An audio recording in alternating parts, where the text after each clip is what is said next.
हातावर नाही घ्यायची रांगोळी, त्या बोटांवर घ्यायची.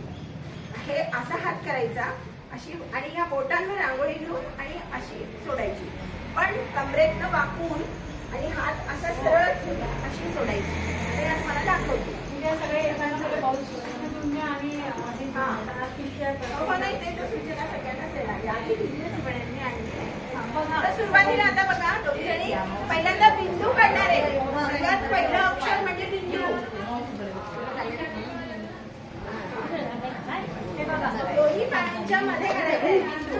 आता ते बिंदू तुम्हाला किती काढायचे? साधारण 100 बिंदू काढायचे. आता काय म्हणजे आता लगेच काढून फक्त तुम्हाला दाखवतील 5-6 बिंदू काढून सांगतील. त्या जास्त नका काढू, 5-6 बिंदू काढा. अजून नका करू, एक एक मी सांगते त्याप्रमाणे. आता पहिले झाला बिंदू. बिंदूच्या नंतर जशी बिंदू टाका